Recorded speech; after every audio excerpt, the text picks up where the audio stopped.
la suite Adobe, et notamment un gros concept que je vais vous expliquer un petit peu aujourd'hui, qui concerne en fait l'intelligence artificielle.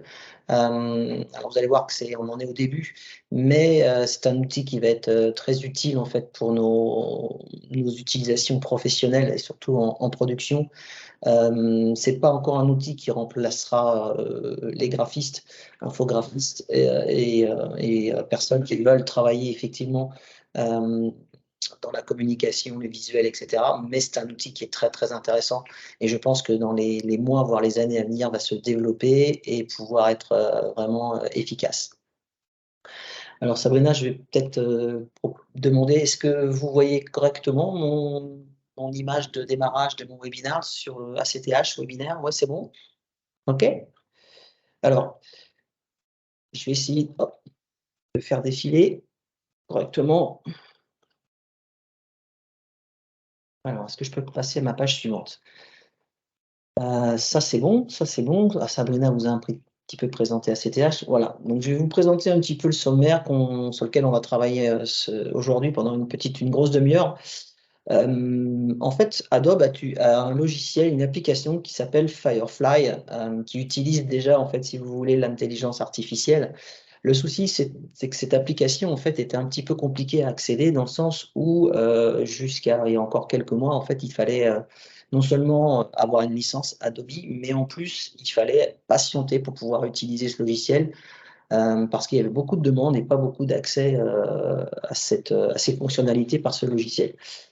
En fait, Adobe a donc proposé de transférer des concepts directement de Firefly liés à l'intelligence artificielle et quelques outils qu'on va voir ensemble ce matin vers Photoshop.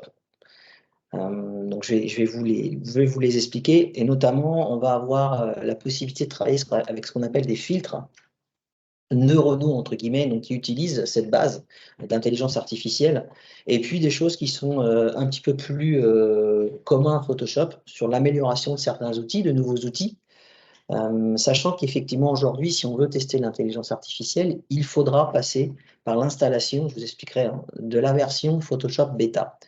Alors, elle s'installe en parallèle de votre installation standard de Photoshop. Si vous êtes certainement sur la CC23, peut-être avec une mise à jour pour l'année 2024. Dans tous les cas de figure, si vous voulez faire des tests, aujourd'hui, vous êtes obligé d'installer la version bêta. Dès la version 24, donc je ne sais pas quand elle sera disponible en 2024, certainement dans le premier semestre, vous aurez automatiquement ces outils d'intégrer et donc vous pourrez les mettre à exécution. Alors, on verra aussi, je parlerai aussi d'un petit peu même si c'est un outil que vous n'utilisez pas forcément, de Camera Raw, qui est disponible effectivement dans Photoshop, mais surtout qui peut être effectivement travaillé, une application qui peut être utilisée indépendamment de Photoshop. Donc il y a des outils qui sont très intéressants pour des gens qui font effectivement de la retouche d'image, du photomontage avec des tourages d'objets, etc., etc. Donc c'est intéressant qu'on en parle ce matin. Alors, si on revient sur Photoshop, la version 2023, donc on est déjà en juillet, donc effectivement, il y a déjà des choses qui ont été validées, qui ont certainement été testées par vous autres. On a un outil qui est vraiment de plus en plus développé. Ça fait déjà quelques versions qu'ils ont mis l'accent sur cet outil, ce qu'on appelle l'outil de sélection par une sélection d'objets. Alors, théoriquement, si on regarde l'exemple que je vous ai mis en présentant là, cet outil, théoriquement, c'est un outil qui doit être capable de détecter en fait n'importe quel objet. Là, je suis parti sur un sujet qui est un personnage, sur un fond un petit peu flouté en profondeur de champ. Il doit être capable de détecter rapidement, efficacement, précisément un objet parmi effectivement une image. Et il va jouer en fait sur le calcul de profondeur de champ de la caméra. Alors, normalement, il devrait être plus efficace, plus rapide, mais on va voir qu'en fait, il y a des petits soucis encore de travail. Vous voyez, en fait, ce qui se passe, je ne sais pas si vous voyez bien ici, mais en fait, il arrive à faire le détourage, mais il y a un petit souci, en fait, c'est qu'on a une petite ligne de démarcation qui est de couleur pixel noir, qui est présent. Donc, il fait effectivement 97% du travail, mais ça vous oblige effectivement à vous travailler, à revenir en post-prod et notamment à pouvoir essayer de corriger ça en utilisant ce qu'on appelle un masque, masqué pour effectivement sélectionner et améliorer par correction les pixels qui effectivement ne sont pas détourés. Alors, si on regarde bien plus en détail sur une partie de la photo, là, vous voyez, on voit vraiment bien effectivement. Alors, il arrive quand même à flouter un petit peu par un contour progressif, pour pouvoir effectivement faire sa séparation entre l'arrière-plan, le background et le sujet principal. Mais on voit qu'effectivement, il y a encore du travail à faire. Donc on est obligé malheureusement de travailler avec des masques. C'est le seul moyen en fait pour avoir une couche alpha. Donc une couche alpha, je vous rappelle que c'est sur la base des pixels noirs et pixels blancs. Et là, effectivement, il a la possibilité d'améliorer en fait le niveau de sélection, notamment, on le sait, hein, pour tout ce qui est sujet de type personnage. C'est très difficile d'aller effectivement faire du détourage dans des cheveux ou même sur des animaux, des choses comme ça, quand on vient effectivement faire un détourage de poils, de choses comme ça. Donc, c'est pas toujours très, très facile à faire. Donc, vous serez quand même obligé d'utiliser les méthodes que vous connaissez pour pouvoir effectivement faire un détourage correct. Alors, on parle effectivement de cette sélection d'objets qui est nouveau dans Photoshop, mais il y a toujours l'ancienne fonctionnalité qui était plutôt de travailler sur un sujet, une sélection d'un sujet. Alors le sujet, c'était un petit peu plus vaste. On avait la possibilité effectivement par sélection et addition de sélection, multisélection, de pouvoir effectivement piocher dans l'image un certain nombre d'objets, de sujets, pardon, et effectivement, lui ensuite, Photoshop s'occupait du détourage. Et on va s'apercevoir que pour cet exemple-là, eh ben, l'ancienne fonction, qui est la sélection par sujet, est plus efficace, puisque vous voyez que si on regarde effectivement le même détourage du personnage que j'ai volontairement mis sur un calque de fond vert uni pour voir un petit peu la découpe, vous voyez, normalement, on ne retrouve pas cette ligne noire, même si on voit encore un petit peu de gris sur les pixels, on ne retrouve pas ce défaut qui existait avec le nouvel outil qui est donc l'outil de sélection par objet. Alors, c'est sûr que si on part sur un sujet qui est un petit peu plus complexe, et là notamment ce sujet-là est complexe puisque je souhaite effectivement là obtenir un détourage rapide du sujet qui est une personne, une jeune femme sur un vélo. Tant qu'effectivement on travaille, vous voyez, tant qu'on va travailler sur l'objet de la personne et en fonction je dirais des pixels, des teintes des pixels qui représentent cette personne, en tout cas au niveau de ses habits, c'est un peu plus facile d'aller en une seule fois de sélection, d'aller chercher cette sélection. Mais vous voyez qu'il n'est pas capable d'aller travailler par exemple sur les chaussures, sur la partie, la jambe droite de la personne, et encore moins, c'est encore plus difficile pour lui, d'aller travailler sur le vélo, et notamment au niveau de la roue, avec les rayons, etc. etc.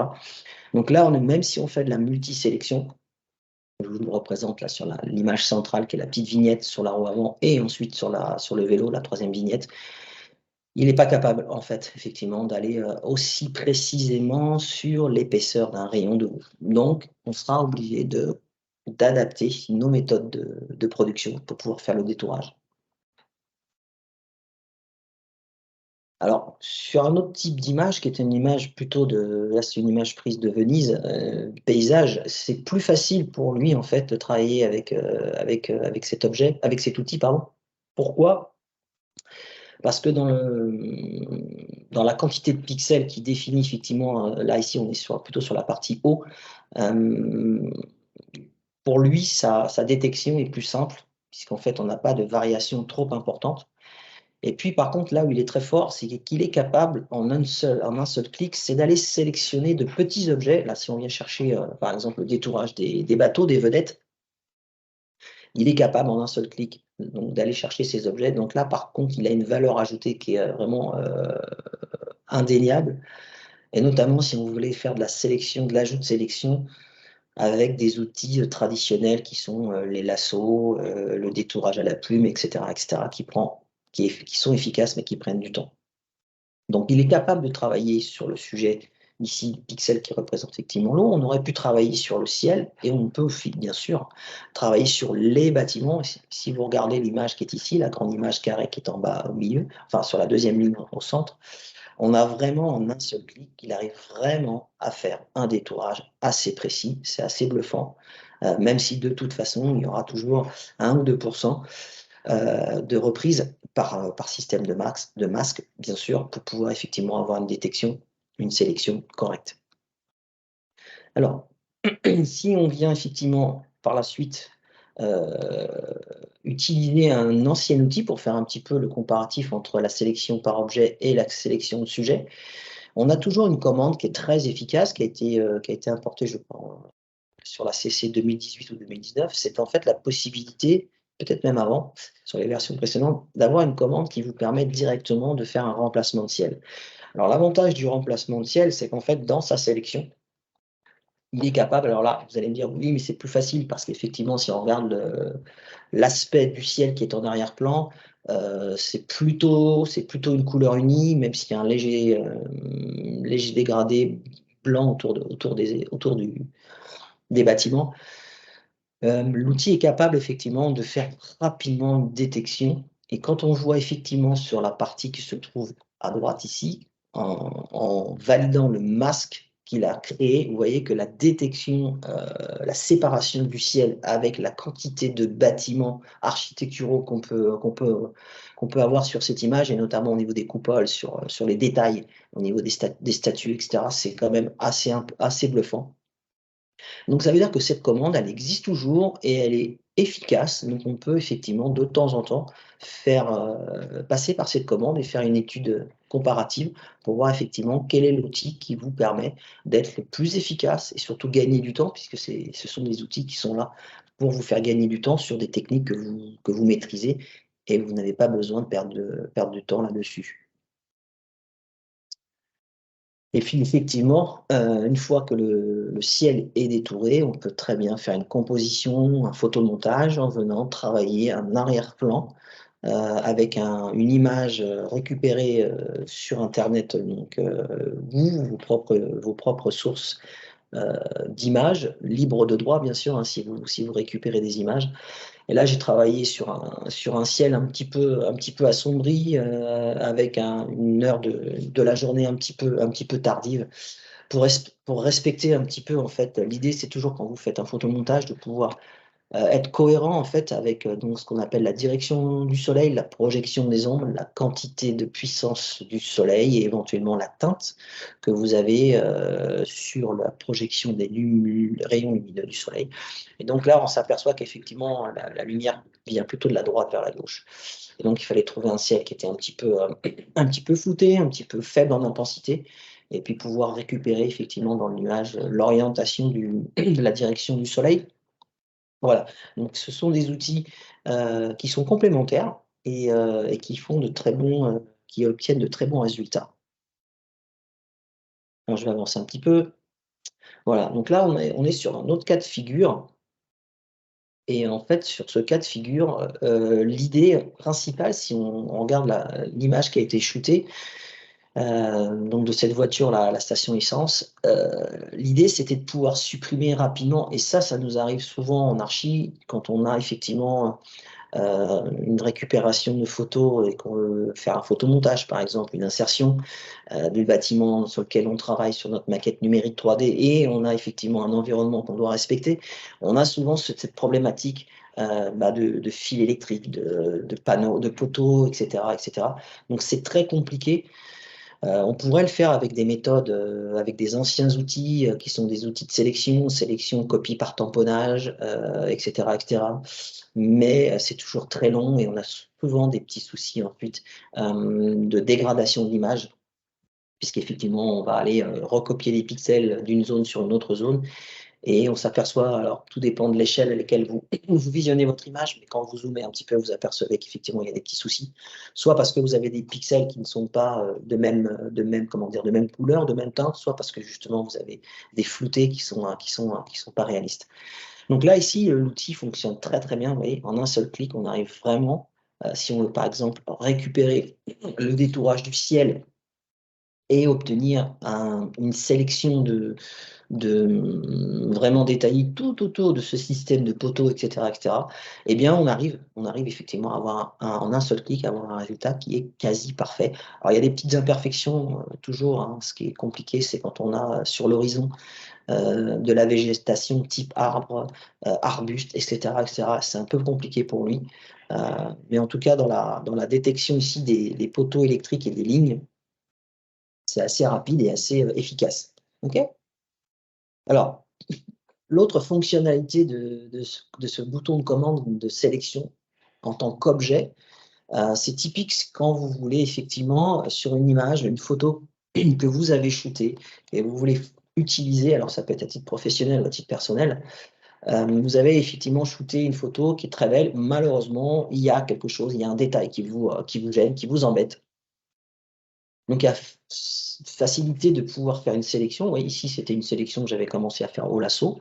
C'est une sélection qui ne nécessite pas une précision dans le détourage et automatiquement, vous avez ici le résultat. Donc, ce qui est très impressionnant dans cette commande, c'est qu'il est capable en fait de faire une détection de pixels tout autour de votre sélection, notamment dans la couleur, la teinte, éventuellement le détail, c'est-à-dire la forme, si c'est une forme, ici on était sur une forme de vague, un creux, etc., et de pouvoir remplacer tous les pixels qui se trouvent à l'intérieur de la sélection par ces nouveaux pixels qui sont effectivement compatibles avec le reste de l'image. Alors, il y avait un outil qui existait, qui était effectivement un outil on faisait une sélection et on demandait de faire un remplissage avec un certain nombre de paramètres, mais en tout cas, on n'était pas aussi efficace parce que en fait, l'algorithme qui calcule n'est pas du tout le même. Alors, il y a d'autres exemples sur ce type d'image. Voilà, l'idée, voilà, l'image complète, c'était effectivement de pouvoir, par exemple, détourer, enlever le surfeur là, sur son vélo et sa planche, tout en gardant effectivement l'arrière-plan. Alors, il a été capable de faire des choses. Vous voyez, sur la sélection que j'ai proposée, elle était assez évasive, en tout cas pas tout à fait précise. Il a été capable de reconstruire effectivement ici plus ou moins le garde-corps, même s'il y a des petits problèmes ici, hein, et de ce côté-là. Et puis surtout, il a pu supprimer effectivement le sujet principal. Par contre, ce qu'il a eu du mal à reconstruire effectivement, c'est ici le garde-corps qui se trouve côté trottoir, où là effectivement, il a représenté en fait les pixels qui composent le bitume, la route, mais il n'a pas réussi en fait à recréer en fait la liaison entre ces deux éléments. Alors, effectivement, c'est ce que je vous disais il y a 2 minutes. L'ancienne méthode, c'était effectivement ce qu'on appelait le remplissage de sélection avec le contenu. C'est-à-dire que, en gros, ce qu'on faisait quand on avait fait un détourage de sélection, on demandait à Photoshop d'aller là, ici, en fait, on est sur la partie filtre vert, comment dire? Vert anis. On lui demandait de venir regarder un petit peu ce qu'il avait ici, à l'extérieur de la sélection comme type de pixel, comme couleur de pixel, etc., et de pouvoir recomposer à l'intérieur, de passer de cette zone vers la zone intérieure. Et voilà ce qu'il a fait. Donc, vous voyez, il y a, dans la partie haute de l'image, il a mieux travaillé, en fait, si je regarde en arrière, mais dans cette partie-là, il a beaucoup mieux travaillé. Et même dans cette partie-là, bon, OK, lui non plus, il n'est pas capable de faire la liaison d'objets. Par contre, dans cette zone-là, on est un petit peu moins flouté. Et encore, oui, en fait, là, il y a un souci ici dans la projection sur le trottoir. Donc, Photoshop est encore, je dirais, en avance sur les anciennes fonctionnalités qui existent depuis longtemps, hein, pour faire ce type de comment dire, de photomontage. Voilà, je ne sais pas s'il y a des questions, Sabrina, déjà, sur ce qu'on a vu? OK. Alors je vais continuer. Alors là, on arrive, c'est vraiment des valeurs ajoutées. Moi, en tant que graphiste, c'est vraiment quelque chose qui est vraiment très intéressant quand on fait de la post-prod ou du photomontage dans Photoshop. Alors la post-prod, c'est pour des gens qui utilisent des moteurs de rendu pour calculer des visuels de type V-Ray, de type Enscape, enfin, il y en a plein sur le marché. On pourrait utiliser Artlantis, qui est un logiciel qui fonctionne très bien, même si aujourd'hui il est un petit peu mis de côté, ou des logiciels ou autres, quand on veut faire effectivement du calcul d'image, sans forcément faire de l'animation, on n'avait pas cette possibilité en fait de travailler avec cette souplesse qu'on a sur ces moteurs de rendu dans Photoshop. Imaginons que sur cette vue, une vue d'intérieur, donc que j'ai calculée dans un espace intérieur, donc où j'ai simulé effectivement, j'ai décliné mon habillage de mon volume avec quelque chose d'assez simple. J'ai effectivement des objets et surtout j'avais mis donc un parquet, donc un matériau parquet sur le sol, et sur le mur j'ai laissé juste une peinture blanche qui sort un petit peu grisée, mais bon, ça c'est pas par rapport au calcul de la lumière. Et l'idée c'était de me dire dans Photoshop, j'aimerais très rapidement pouvoir proposer à mon client par exemple une variante dans laquelle je vais lui dire bah, écoutez, il n'y a pas de souci si vous voulez changer soit la peinture ou l'aspect par un matériau de votre mur, comment je peux rapidement travailler avec Photoshop. Ben, Photoshop en fait a un logiciel dans sa suite Adobe qu'il appelle Substance. Alors il y a deux orientations, il y a une application qui s'appelle Substance Designer et Substance Painter. Vous allez voir en fait c'est une application qui a été créée pour des gens qui développent des jeux vidéo et qui ont besoin d'avoir des matériaux ultra développés pour un environnement, des personnages, etc., etc. Et donc là, en fait, on va pouvoir récupérer donc cette bibliothèque. Vous voyez, donc dès que vous avez effectivement une licence Adobe, pas de souci, vous avez la possibilité de pouvoir effectivement accéder à cette bibliothèque. Et donc c'est tout simple, en fait, vous avez effectivement un moteur de recherche. Et dans cette fonctionnalité qui apparaît, donc c'est une fenêtre qui apparaît dans Photoshop, vous avez deux gros chapitres. Il ne suffit pas d'avoir que des matériaux. Ce qui est bien aussi, c'est de pouvoir aussi ensuite passer dans un réglage de lumière pour pouvoir effectivement être cohérent avec la lumière en fait qui a déjà été calculée sur l'image. Là, on voit effectivement qu'il y a une source de lumière qui vient certainement de la gauche et qui vient en travelling, c'est-à-dire faire un passage gauche-droite pour aller venir éclairer la scène. Donc on va d'abord, dans un premier temps, aller chercher dans les catégories le matériau qui me convient. Et une fois qu'on a sélectionné le matériau, on va pouvoir le télécharger. Donc ce sont des matériaux qui sont déjà préparés, qui ont une certaine résolution graphique. Vous voyez ici, on travaille sur des matériaux dits 4K, donc on est déjà en largeur à plus de 4000 pixels. C'est l'équivalent de vos TV, télévision 4K, vous avez certainement chez vous, peut-être même supérieur. Et surtout, ce sont des matériaux qui sont travaillés pour avoir la possibilité d'être répétés donc horizontalement et verticalement sans que ça se détecte, et qui ont la possibilité aussi de générer, vous voyez, quand on regarde celui qui se trouve sur la droite ici, de pouvoir générer du relief, même ceux qui se trouvent juste en dessous, sur des matériaux de type comment dire, extérieur, c'est de la pierre, je crois, de pouvoir générer aussi cet aspect donc, de relief, et de pouvoir aussi travailler, absorber la couleur, la lumière, pardon, puisqu'effectivement, on va travailler dans un paramètre ici d'éclairage, et donc de pouvoir refléter plus ou moins, excusez-moi, refléter plus ou moins la quantité de lumière qui vient se projeter sur le matériau. Donc ça, c'est vraiment, vraiment une nouveauté très intéressante. Ça fait des années qu'on le demande, et effectivement, ils ont pu programmer Photoshop pour pouvoir accéder directement à cette bibliothèque. Donc si on se met en mode production, l'idée effectivement c'est d'utiliser les outils que je vous ai présentés précédemment pour pouvoir faire des détourages rapides et précis. Donc là, il a bien effectivement pu faire son détourage dans la partie haute. Bon, tout ce qui est canapé, etc., il n'y a pas de souci. En dessous, oui, effectivement, il n'y a pas de souci non plus. Tout simplement parce que ce sont des objets qui sont assez simples dans le détail, dans leur forme géométrique. On a une question par rapport Alors, excusez-moi, oui. Cette image que tu nous présentes. Oui. La question, c'est cette image de salon avant retouche Photoshop et donc une image toute plate sortie du moteur de rendu. Oui, exactement. Tout à fait. Donc, elle a été modélisée dans un modeler, une maquette, et ensuite, effectivement, c'est sur Véray, j'ai fait une sortie d'image sur Véray. Et effectivement, ensuite, je l'ai importé dans Photoshop pour pouvoir le tester, enfin, tester cette nouvelle fonction, en fait, avec l'outil matière. Donc, une fois que c'est OK, c'est bon? C'est bon, je te remercie. Il n'y a pas de souci. Donc ça, c'est vraiment efficace. C'est vraiment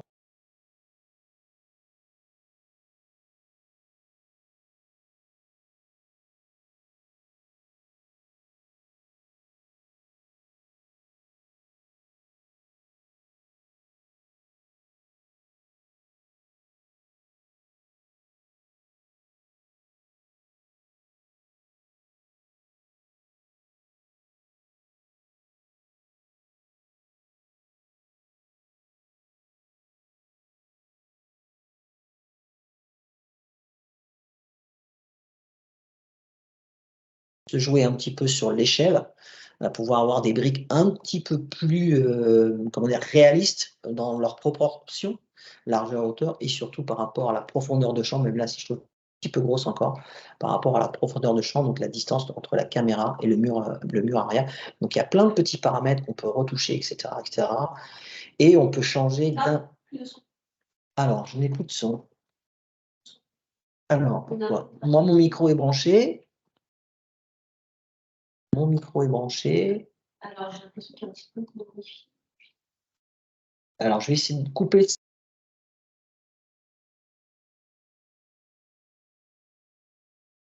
C'est revenu, c'est bon. C'est bon? Vous Ouais. m'entendez? C'est OK? Merci pour l'info. Merci à vous. Oui, donc j'étais juste en train de dire qu'effectivement, la rapidité d'intervention de ce nouvel outil est vraiment intéressant et donc après ça vous permet, vous architectes, de pas trop perdre de temps sur effectivement des variantes en proposition, que vous pouvez effectivement alors là j'ai travaillé sur une vue intérieure, mais c'est exactement le même principe.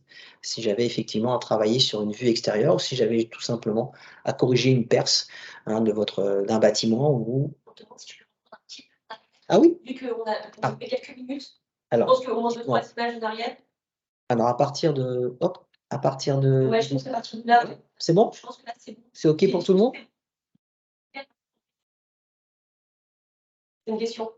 Alors, oui, on a une petite perte effectivement, tout simplement parce que là, dans mon exemple, je n'ai pas retravaillé en fait la lumière. Donc effectivement, les ombres les ombres projetées sur le sol, on les retrouve pas de façon assez, précise sur le mur. C'est qu'en fait, mon matériau est pas bien réglé au niveau de la lumière. Alors je vais revenir un tout petit peu en arrière, OK? Voilà. Donc ce qu'il faut retenir, c'est que c'est une bibliothèque de matériaux qui provient de l'application Substance. Donc il y en a 2, hein, une version Painter et une version Designer. Donc il y a pas de souci, mais on a la possibilité de récupérer, ces matériaux et puis de venir effectivement, vous avez dans Photoshop, donc vous aurez cette fenêtre matière qui apparaît telle qu'elle apparaît ici, sur laquelle effectivement vous pouvez travailler donc sur 2 chapitres, un chapitre des matières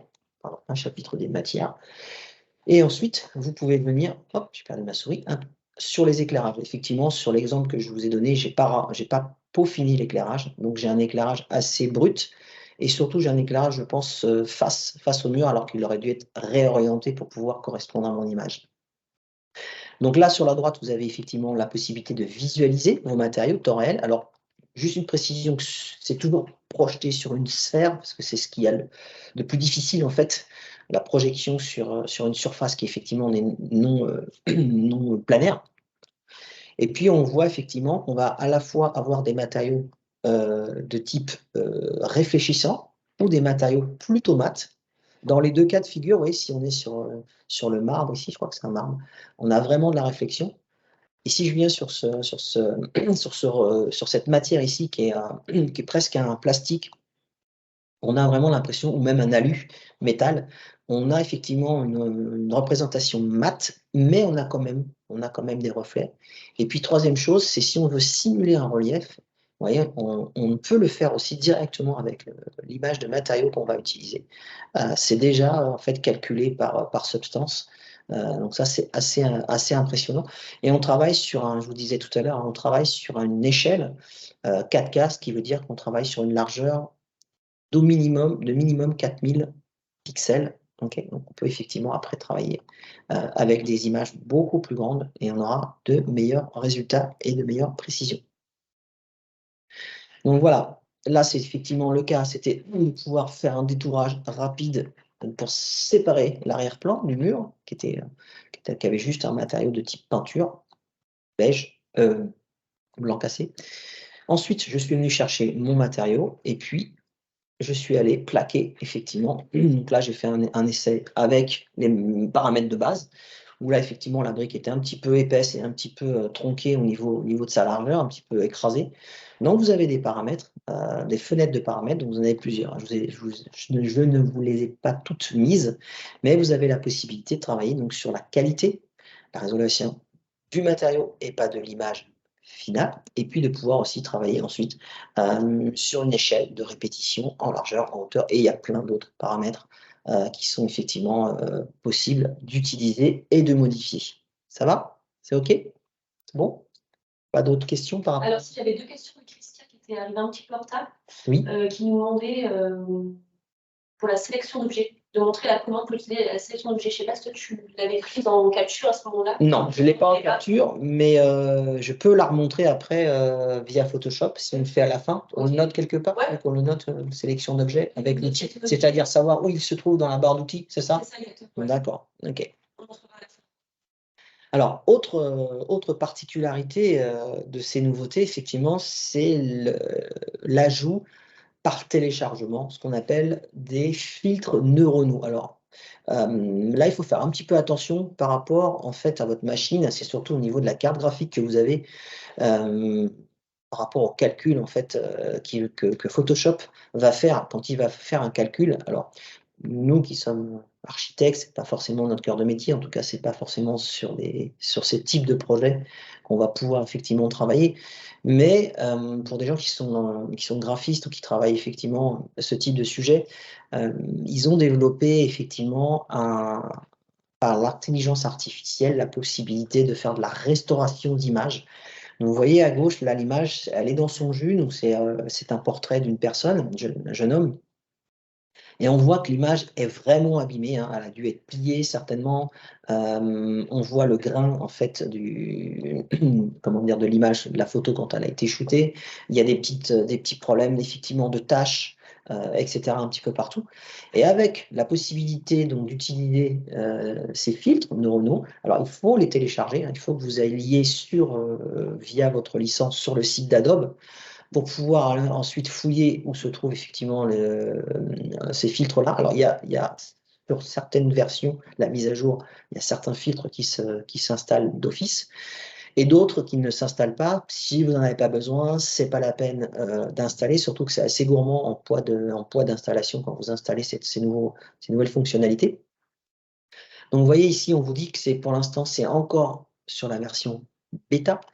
Donc, ça veut dire que sur la version officielle de Photoshop, vous n'aurez pas cette possibilité. Et je redis pour ceux qui sont arrivés un petit peu plus tard, si vous voulez les tester, il faut installer la version bêta Photoshop en parallèle, en plus de votre version Photoshop que vous avez actuellement sur vos postes. On verra en fin de webinaire, je vous montrerai où se trouve le lien pour pouvoir, sur le site d'Adobe, pour pouvoir télécharger cette version bêta. Donc il y a un premier travail par l'intelligence artificielle, c'est le recalcul, vous voyez, donc c'est assez bluffant quand même, même s'il reste effectivement de petites imperfections. On peut vite retoucher effectivement là avec les outils standards de tamponnage par sélection, hein.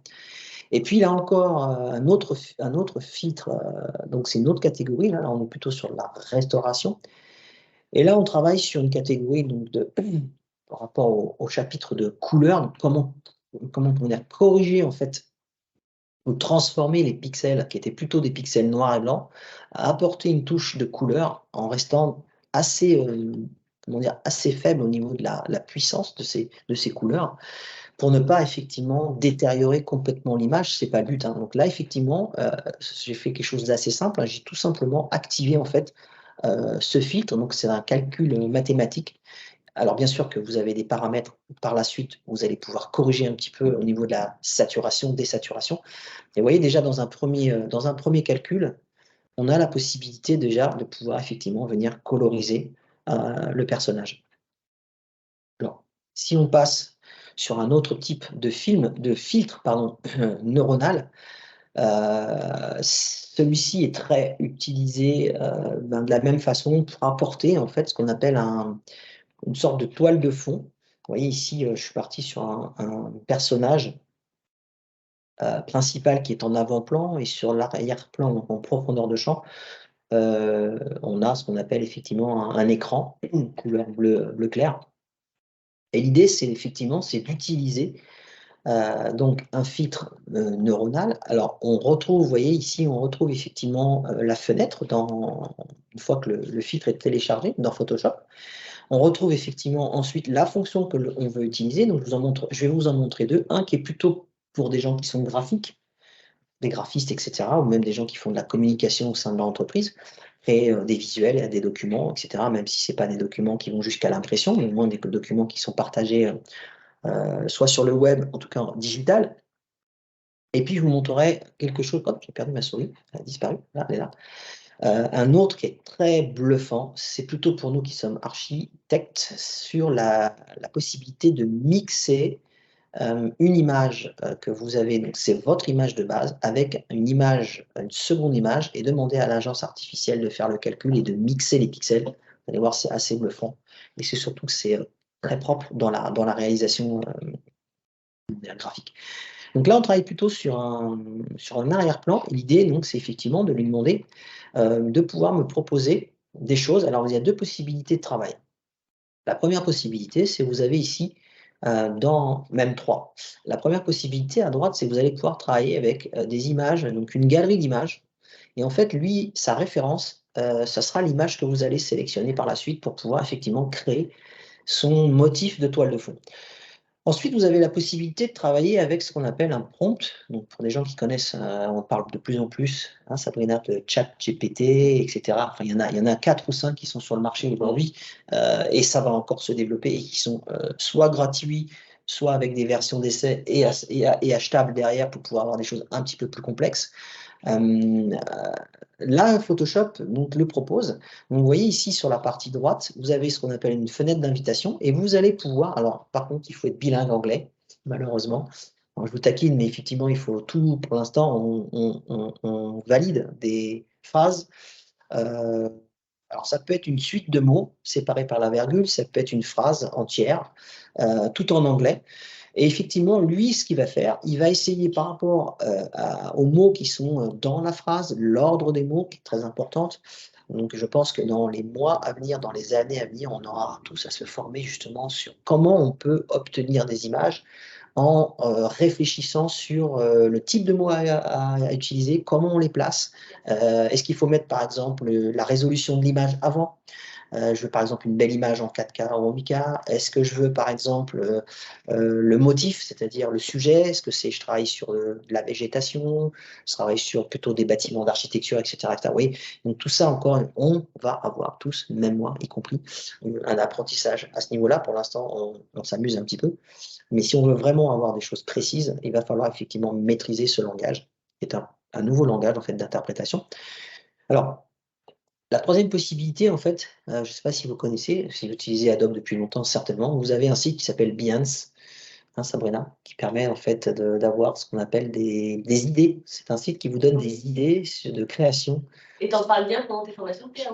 Exactement, pour savoir effectivement, je ne sais pas comment, je n'ai pas d'idée, ben, je sais ce que je veux faire. Je vous conseille d'aller sur ce site, il y a de très bons sujets, très bonnes explications, donc c'est très sympa. Et ça vous permet après ensuite de, voilà, de partir sur votre projet de création artistique. Et tu vois, là, j'ai bien mis intelligence artificielle avec 2 L. J'ai pas fait l'erreur. Ouais. Voilà, je suis désolé. C'est ma faute, c'est ma faute. Je suis entièrement responsable.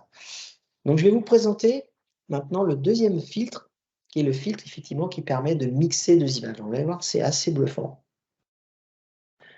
Alors, pardon, avant, je vous montre quand même celui-ci, comment il fonctionne. Donc, vous voyez, ici à gauche, la vignette, c'est ma première image, effectivement, qu'il m'a créée. Il m'a créé cette image de 0,1. C'est ça qu'il faut retenir. Et ensuite, il vous donne toujours 3 éléments, enfin 3, comment dire, images. Et si vous régénérez, c'est-à-dire que si vous refaites le prompt, hein, si vous revalidez ici la commande et que vous redemandez à générer une image, il va vous régénérer d'autres images. Donc en fait, ici, ce que j'ai fait, c'est que j'ai choisi la première vignette sur la première ligne à gauche, ici, et je lui ai demandé, avec cette image, de me générer plusieurs images. Et vous voyez ici, sur la droite, il m'a fait une petite matrice de 4 images, et je vais pouvoir effectivement demander à travailler avec une de ces 4 images. Et une fois que j'ai sélectionné mon image, voilà. Alors bien sûr qu'il y a des paramètres pour gérer l'échelle de la dimension de votre arrière-plan, etc., etc. Alors c'est encore, hein, on n'est pas ouf hein, au niveau du résultat. On voit quand même que là, il y a un petit problème il y a vraiment un arrière-plan qui est le personnage, un avant-plan qui est le personnage et un arrière-plan ici, on voit bien la démarcation. Bon. Alors ça peut être volontaire d'avoir cette transition très franche, donc il y a encore des choses qui vont s'améliorer certainement par la suite. Voilà. Alors, le filtre neuronal de mixage d'images de paysages, ça fonctionne de la même façon. C'est-à-dire qu'ici, j'ai travaillé avec une image derrière de paysage, où on a effectivement un petit pont qui vient de traverser cette rivière-là, et avec un arrière-plan de montagne. Et l'idée, c'est d'aller dans la fenêtre de commande. Okay, et dans cette fenêtre de commande, pour ce filtre neuronal, excusez-moi, Photoshop vous propose en fait un certain nombre d'images. Alors, ce qu'il faut retenir en fait, c'est qu'il vous propose en fait une immersion dans comment on appelle ça? Dans le temps. C'est-à-dire que dans le temps et oui, dans le temps. C'est par exemple si je lui dis: «J'aimerais bien que cette photo qui a été shootée certainement en heure de journée, avec un position du soleil et cetera et j'aimerais bien avoir la même photo avec par exemple prendre l'idée sur la photo de droite de la première ligne qui est en fait sur un coucher de soleil». Et ben, en fait, ce qu'il va faire, c'est qu'il va aller effectivement garder l'image et venir appliquer l'heure de la journée, l'orientation du soleil, la quantité de lumière du soleil, et cetera, sur l'image. Alors moi, je ne l'ai pas fait sur un coucher de soleil, je l'ai fait sur une autre image, qui est une image plutôt, si je souhaitais par exemple apporter un aspect un petit peu plus orienté forêt, et notamment sur toutes les zones de rochers, et cetera, où c'est très en fait dépeuplé. Et je voudrais un petit peu plus de verdure dans mon image, sans toucher, surtout sans détériorer mon image de base. Donc, vous allez voir sur la réalisation. Voilà. L'image que je vais utiliser, c'est l'image ici qui se trouve sur la droite. Donc j'ai utilisé une image, on voit bien la différence. Alors j'ai pas mis l'image que j'ai utilisée, malheureusement j'aurais dû la mettre en. Là on a déjà, pardon, excusez-moi, on a déjà un calcul sur la gauche. On a déjà un calcul des 2 images mixées, et sur la droite, en fait, c'est un calcul avec, la reprise de paramètres où je vais demander, en fait, par un système de détourage, d'accord? Alors soit vous pouvez travailler avec les outils standards de détourage. Moi, j'aime bien travailler avec le brush, le pinceau, et en fait, je suis allé carrément faire ce qu'on appelle un masque de fusion en disant, voilà, dans certaines zones, en fait, vous voyez, dans la zone ici où il y a le rocher, je voulais un petit peu moins de verdure, j'en voulais pas ici sur la base du pont, et cetera, et cetera. J'en voulais pas ici dans la partie centrale où vous avez effectivement l'eau qui vient couler. Je voudrais voir un petit peu où se trouvait en fait la base, pardon, la base du ruisseau, et cetera, et cetera. Donc, une fois que c'est calculé, bien sûr, par Photoshop, vous avez la possibilité par petites retouches. Vous voyez, dans la partie du pont, là, ça ne me plaisait pas ici, là, je ne voyais pas assez l'origine de mon image, qui était quand même ici de voir un petit peu ce pont et de pouvoir voir qu'il y a un passage gauche-droite ou droite-gauche. Donc par la suite, vous pouvez très bien venir en retouche et venir retravailler. Donc si je fais un petit retour en back en arrière, voilà. Vous pouvez donc travailler avec des images. Bien sûr qu'il y a la possibilité de régénérer ces images, et vous avez même la possibilité, il me semble, de pouvoir télécharger vos propres supports.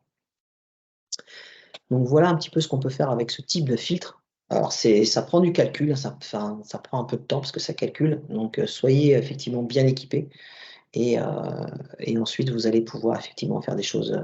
Alors sur cette image qui vient d'être calculée, sur la droite là, j'aurais pu aussi reprendre, parce que le ciel me plaît pas trop, elle est pas très jolie.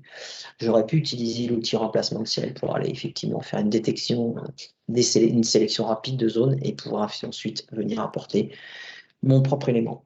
Excusez-moi, c'est mon Siri qui se met en marche. Alors, autre petite nouveauté qui est intéressante, en fait, c'est que, je ne sais pas si vous l'avez déjà testé, si vous l'avez déjà eu, c'est ce type de souci, c'est que le dégradé n'était pas top top dans Photoshop. Il était un petit peu mieux amélioré dans Illustrator, mais c'était pas top top. C'est-à-dire que quand vous faisiez un dégradé d'une couleur vers une autre, c'est pas trop ces deux couleurs qui sont difficiles à gérer, à afficher, c'est surtout la transition. Donc ils ont fait effectivement un nouveau concept, et notamment, donc il y a une meilleure transition, hein, vous pourrez le tester aussi, et c'est surtout que vous allez avoir la possibilité directement sur la ligne d'affichage, vous allez avoir des poignées qui vont vous permettre effectivement de vous réorienter pour orienter le sens dégradé linéaire. Vous allez pouvoir effectivement réduire de part et d'autre la couleur, une des deux couleurs, pour dire effectivement, je préfère avoir un peu plus d'une certaine couleur par rapport à l'autre, etc., etc. Donc ça, c'est plutôt bien. Ça évite de passer effectivement dans l'outil, dans la fenêtre dégradée pour pouvoir travailler ces paramètres. Donc ils vous le disent, pour l'instant, on est encore dans la fonction, Photoshop bêta. Donc allez sur votre Creative Cloud, effectivement, venez installer. Alors je vous explique, quand vous allez sur votre Creative Cloud, pour aller trouver en fait l'option installer, la version Photoshop bêta. Donc vous arrivez sur cette page d'accueil, et sur cette page d'accueil, quand vous allez ici dans la colonne gauche où vous allez avoir toutes les applications bêta, alors il n'y a pas que Photoshop, vous allez avoir effectivement certaines applications qui sont toujours dans la version bêta. Il suffit donc de l'installer. Une fois qu'elle est installée, vous pouvez donc préparer pour l'installation. Vous pouvez la mettre à jour et vous aurez en fait deux commandes sous Windows de démarrage de Photoshop, votre ancien Photoshop, le Photoshop traditionnel et la version bêta. Bien sûr que si vous travaillez sous Mac, c'est accessible aussi, tous les outils qu'on a vus ensemble, il n'y a pas de souci. Pour l'instant, il n'y a qu'une petite différence, et on va le voir tout à l'heure, c'est sur les flous qu'on utilise. Donc effectivement, si je reviens maintenant dans mon Photoshop, par le paramètre dégradé, voilà, il y a des petites choses qui ont été rajoutées, notamment ici, cette deuxième position de fenêtre là, concerne effectivement la commande d'opacité. Donc c'est un petit peu plus souple dans la gestion. Et puis surtout, je vous dis, c'est l'accès direct de cette barre d'outils sur l'image en elle-même. Alors, autre petite nouveauté pour des gens qui sont un petit peu plus artistiques, c'est de pouvoir effectivement travailler en fait ils ont rajouté donc une commande de flou qui est qu'en fait une commande de flou par tracé. Alors, par rapport à la commande automatique que faisait Photoshop, il fallait effectivement lui déterminer une séparation de zones, c'est-à-dire découper votre image, soit de façon verticale, soit de façon horizontale. Il fallait préparer tout ça et lui dire à un moment donné, voilà, je crée un flou entre deux traits de délimitation de ma zone graphique et je venais apporter un flou en modifiant à la fois l'intensité, l'orientation, etc., etc. Là, c'est un petit peu plus souple parce que en fait, vous allez pouvoir tracer donc directement un symbole qui est une ligne ici avec vous voyez, on a une flèche de direction avec un point de départ et un point d'arrivée. Et donc, on va pouvoir travailler. Là, l'idée, c'était par rapport donc, à mon image qui est déjà un peu floutée de base sur l'océan. Là, c'était vraiment d'apporter un flou directionnel de la gauche vers la droite en travaillant directement sur cette barre d'outils. Et vous allez voir que on a la possibilité, donc là, j'ai déjà effectivement appliqué ma barre d'outils. Et si je reviens un tout petit peu en arrière, en fait, cette barre d'outils, vous allez pouvoir donc l'agrandir et vous allez pouvoir travailler ce qu'on appelle sur l'aspect, c'est-à-dire sur le chemin que vous voulez donner à cette ligne, à ce tracé. Je vais pouvoir ajouter des points, donc par exemple entre le point de départ et le point d'arrivée. Je vais pouvoir déplacer ces points. Et vous voyez, par exemple, si je veux faire un flou de tracé et qui ne soit pas strictement horizontal, je pourrais faire un flou de tracé qui va suivre cette vague-là, cette orientation. Ça, c'est possible. Donc, on peut aller très, très loin dans ce procédé. Et bien sûr que vous allez retrouver, comme toujours dans Photoshop, un tableau, une fenêtre de paramétrage sur lequel vous allez pouvoir effectivement travailler sur la vitesse de floutage. C'est toujours entre votre point de départ et votre point d'arrivée. Vous pouvez accélérer, vous pouvez même faire une sorte de défilement si vous le souhaitez. Enfin, il y a tout un tas de choses qu'on peut effectivement apporter dans les paramètres Photoshop et pour pouvoir obtenir quelque chose de vraiment intéressant où là, on n'a plus du tout de pixels, d'aspect de pixels, on est vraiment sur un flou artistique. Alors, autre chose qui est intéressante dans Photoshop, dans les nouveautés, c'est qu'on va pouvoir travailler aussi ce qu'on appelle le remplissage de contenu. En fait, on travaille sur du photomontage et plutôt que de travailler avec une seule image, et là, je suis sur mon image et je vais m'amuser de sélection à essayer de pouvoir tamponner, récupérer des pixels, etc., travailler avec le remplissage de contenu en dehors de la sélection, etc., etc. L'idée, c'est de pouvoir, voilà, l'image, elle n'est pas très intéressante pour nous, le cœur de métier, mais au niveau de l'explication, elle est assez intéressante. Sur cette image qui a été shootée là, de l'avion, en fait, l'idée, c'est de se dire, bah, j'ai ici mes roues qui sont découpées par la barrière, et c'est surtout que cette barrière, pas très intéressante, pas de valeur ajoutée. J'aimerais bien supprimer tout ça. Donc, effectivement, l'idée, c'est d'aller venir travailler dans cette zone-là. Je l'ai mis en agrandissement d'image. Et là, je vais pouvoir travailler donc avec plusieurs images. Donc, l'idée, c'était de travailler avec un dossier image de shooting, et à chaque fois d'aller chercher une image différente pour pouvoir récupérer par sélection. Donc, la sélection, en fait, l'idée, c'est d'aller la récupérer sur des images différentes, jusqu'à ce que lui, il arrive à comprendre, vous voyez, ah, ben, j'aimerais bien que tu me recomposes dans cette zone-là. Donc là, on est vraiment dans un remplissage autour du contenu. Hein. Je vous rappelle, hein, l'aspect, c'est que votre zone de détourage, vous avez les pixels réels, et tout autour, vous avez une zone qui est de couleur, sur laquelle il va essayer d'aller chercher partout les pixels pour pouvoir recomposer. Alors là, effectivement, le travail n'est pas top. Vous voyez. Donc, je suis allé chercher une zone de sélection sur une seconde image pour pouvoir arriver à, ici, cet aspect-là. Alors, il y a un petit peu de travail, je suis d'accord. Mais on arrive comme ça à gagner du temps dans les productions. Et quand on arrive à la fin, en ayant récupéré des zones par papillonnage sur plusieurs images du dossier, on arrive effectivement. Alors, il y a encore des petites imperfections, hein, ça je suis d'accord avec vous. Là, ici, sur la partie. Mais en tout cas, on a rapidement, on est venu rapidement enlever les objets de premier plan qui sont disgracieux, sans déformer notre image de base et sans avoir trop de... Bon, là, il y a un petit souci. Quand on regarde bien, effectivement, dans cette zone-là, on a l'impression quand même qu'il y a eu de la retouche, puisqu'on n'est plus sur la même échelle de pixels, la même couleur, etc. Et on a un côté flouté qu'on n'a pas sur cette partie. Voilà, ça fait partie aussi des nouveautés et des choses qui ont été améliorées dans Photoshop.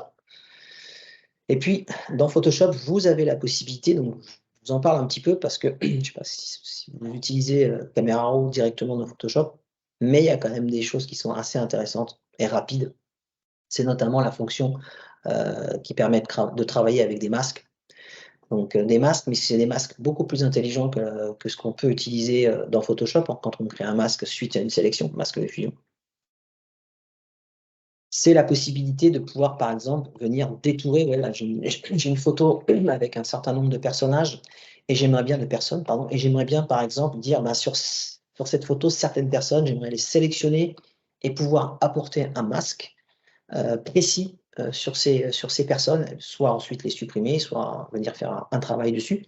Donc, on a la possibilité d'avoir des fenêtres de paramètres qui sont vraiment, vraiment, vraiment détaillés sur Camera Raw, puisque là, vous voyez que déjà, quand je veux créer mon masque, j'ai la possibilité de créer un masque sur l'arrière-plan ou sur le ciel. Ici, sur mon image, c'est exactement la même chose.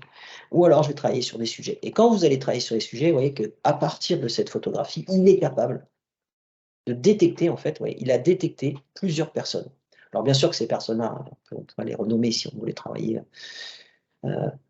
professionnellement et garder après ce document de travail. Mais il est capable, lui, tout seul, il a repéré, en fait, au niveau des visages, il y avait tous ces personnages-là. Et en fonction de cette détection, je pourrais lui demander de créer un masque par personne. Donc c'est assez ce qu'on appelle les masques associés. Donc c'est assez bluffant. Alors petite contrainte, c'est effectivement, par exemple, sur cette image-là, il n'est pas capable de faire de la détection de sujet, tout simplement parce qu'on s'aperçoit qu'il n'y a pas assez de séparation, en tout cas au niveau de la zone de pixels.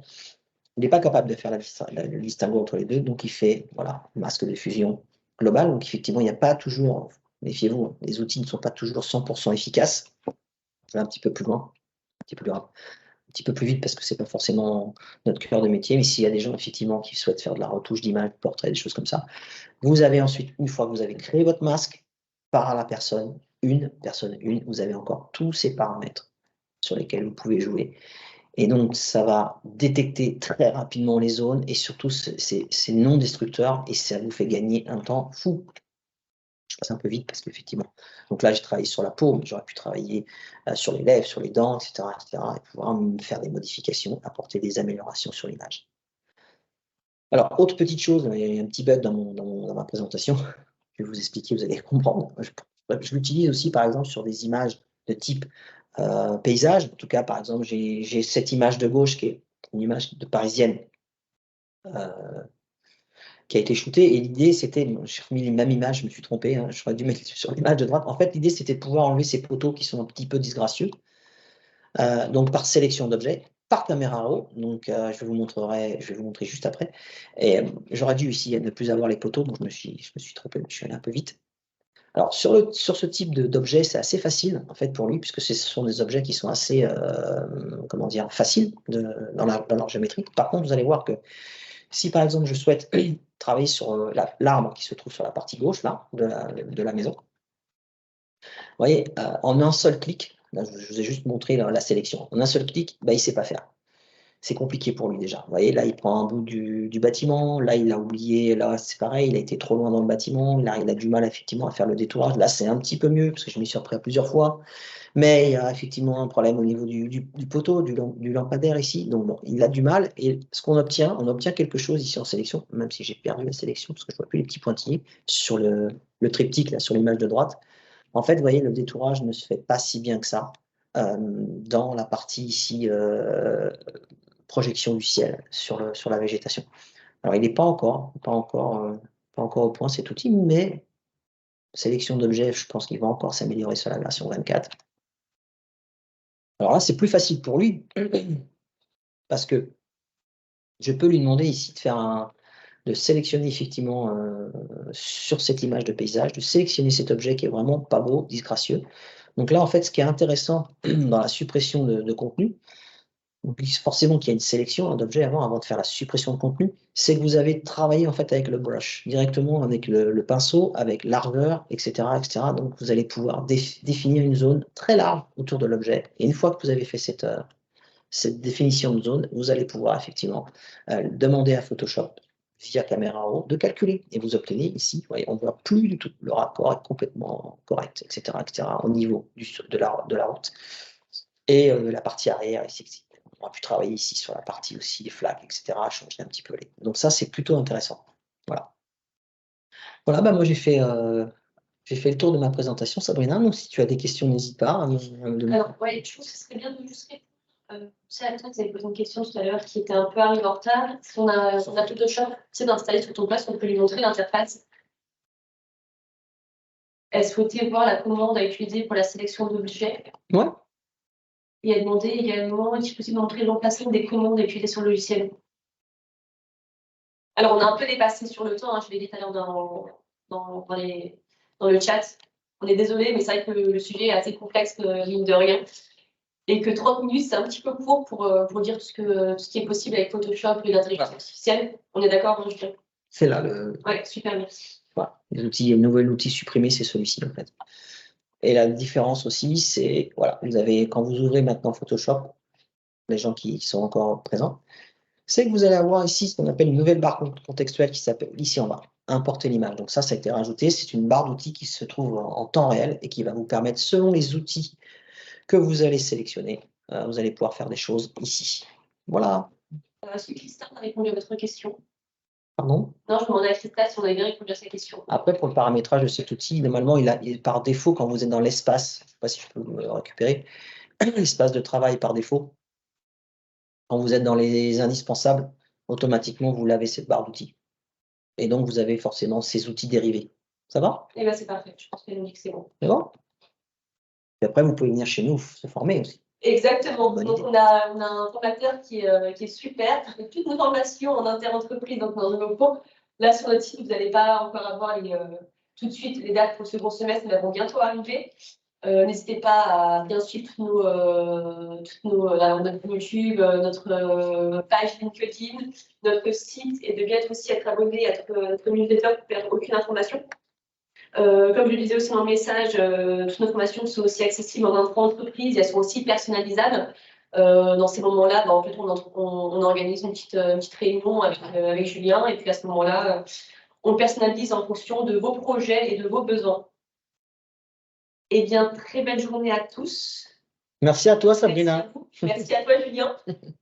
Et puis vous allez recevoir, comme je vous l'ai dit, hein, donc, le lien vers le replay et aussi le support de présentation. Voilà. Bonne journée à tous.